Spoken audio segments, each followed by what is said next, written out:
morning, all of you. How are you all? I hope you all are fine. So, students, today we will read chapter number 3 of your class 5th Hindi.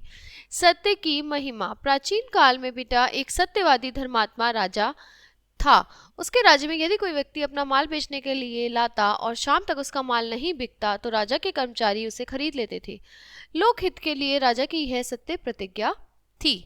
एक बार स्वयं धर्मराज ब्राह्मण वेश में घर की टूटी फूटी बेकार चीजों को एक पेटी में भरकर वहां लाए और राजा की परीक्षा लेने के लिए बाजार में बैठ गए.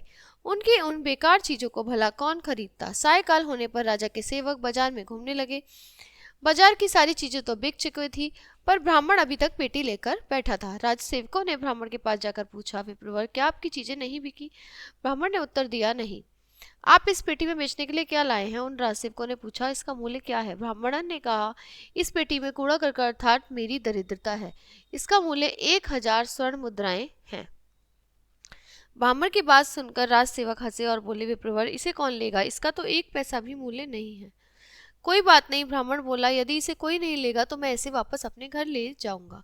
नहीं नहीं, राजसेवक बोला, आप जरा रुकिए, हम महाराज से बात कर लें.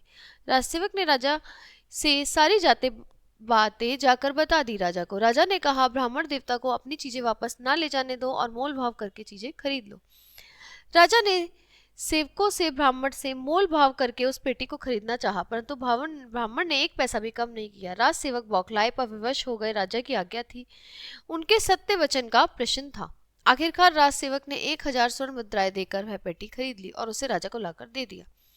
राजा ने उसे बिना देखे राजमहल के कोषागार में रखवा दिया. रात्रि के समय राजा अपने शयन कक्ष में बैठे थे. तभी स्वर्ण आभूषणों से लदी एक सुंदर स्त्री वहां आई. राजा ने उससे पूछा, वह कौन है. इस पर स्त्री ने कहा, राजन, मैं राजलक्ष्मी हूँ. अब जबकि आपके राजकोष में दारिद्र्य को रख लिया गया है तो मैं यहाँ से जा रही हूँ.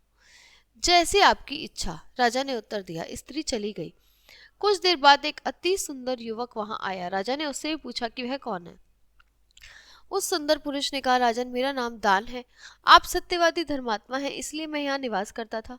अब यहाँ से राजलक्ष्मी चली गई हैं तो आप दान कहाँ से कर पाएंगे, इसलिए मैं भी यहाँ से जा रहा हूँ. राजा बोला, जैसी आपकी इच्छा.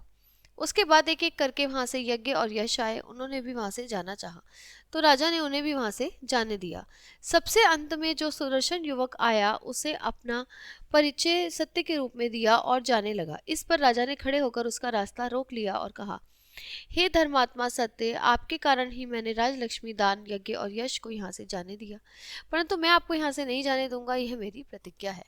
राजा की बात सुनकर सत्य वापस महल में चला गया. तभी वहां से यश लौट कर आया और बोला, राजन, जहाँ सत्य है वहीं यश है, मैं भी यहीं रहूंगा. उसके बाद यज्ञ और दान भी लौट कर आए और बोले, राजन, बिना सत्य के यज्ञ और दान व्यर्थ है, इसलिए हम भी यहीं रहेंगे. जैसी आपकी इच्छा, राजा ने कहा. तभी राजलक्ष्मी और ब्राह्मण वेशधारी धर्मराज वहां आए. राजा ने उनकी ओर देखा तो वे बोले, राजन, मैं धर्म हूं. मैंने ही दारिद्र्य की पेटी बेचकर आपकी परीक्षा ली थी. जहाँ सत्य अटल रूप में विराजमान रहता है वहां से लक्ष्मी और धर्म कभी नहीं जाते. मैं आपसे प्रसन्न हूँ, आप वरदान मांगिए. राजा बोले, हे धर्मराज, मैं सदैव सत्य पर अटल बना रहूं, बस इतनी कृपा कीजिए, मुझे और कुछ नहीं चाहिए. धर्मराज उसे आशीर्वाद देकर चले गए.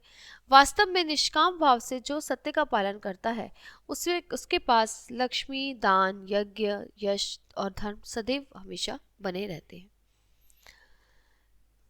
तो यह था बेटा हमारा चैप्टर सत्य की महिमा. हमें भी हमेशा ट्रुथ के रास्ते पर ही चलना चाहिए और हमेशा सत्य बोलना चाहिए. कभी भी झूठ नहीं बोलना चाहिए, कितनी भी बड़ी प्रॉब्लम आ जाए, क्योंकि एक झूठ के पीछे बहुत सारे झूठ छुपे होते हैं. तो हमें कभी भी झूठ का सहारा नहीं लेना चाहिए किसी भी सिचुएशन में. ठीक है, तो ये आपका पार्ट यहीं पर समाप्त होता है. अब हम आपको अगली कक्षा में मिलते हैं नेक्स्ट चैप्टर के साथ. तब तक के लिए bye bye students, have a nice day, bye.